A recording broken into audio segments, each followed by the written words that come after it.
سحری میں زیادہ پانی پینے سے وہ پانی آپ کے پیٹ میں سیف نہیں ہو جائے گا، جبکہ یہ صلاحیت صرف اونٹ کے پاس ہے کہ اگر اونٹ زیادہ پانی پی لے تو اس کو پیاس لگنے پر وہ جو اس کے پیٹ میں پانی موجود ہے وہ اس کو استعمال کر کے اپنی پیاس بجھا سکتا ہے۔ اور ہمارے بہت سے بھائی یہ سمجھتے ہیں کہ ہم سحری میں 2 یا 3 گلاس پانی پی لیں تو ہمیں پورا دن پیاس نہیں لگتی، جبکہ ایسا نہیں ہے، یہ صلاحیت صرف اونٹ کے پاس موجود ہے۔ بہت سے بھائی سحری کے ٹائم 2 سے 3 پراٹھے کھا کر یہ سمجھتے ہیں کہ ہمارا پہلا پراٹھا چل جائے گا ظہر تک، اور ہمارا دوسرا پراٹھا چل جائے گا عصر تک، اور ہمارا تیسرا پراٹھا چل جائے گا مغرب تک، اور اس کے بعد ہم افطاری کر لیں گے، جبکہ ایسا نہیں ہے۔ آپ جتنا بھی کھا لیں آپ کے پیٹ نے ہضم تو کر ہی لینا ہے، آپ کوئی راکٹ تو ہے نہیں، چاہے آپ اپنے پراٹھے کو فیول کی طرح استعمال کریں یا پیٹرول کی طرح، آپ کوئی راکٹ تو ہے نہیں۔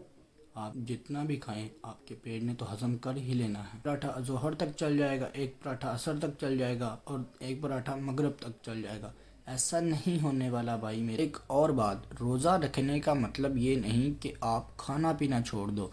ہاں کھانا پینا چھوڑ دو، لیکن روزے میں زبان کا بھی روزہ ہوتا ہے، آنکھ کا بھی روزہ ہوتا ہے، اور دماغ کا بھی روزہ ہوتا ہے۔ زبان کا روزہ یہ کہ آپ نے دھیان رکھنا ہوتا ہے کہ آپ کے منہ سے کچھ غلط الفاظ نہ نکل جائے یا آپ کے منہ سے کوئی گالی نہ نکل جائے۔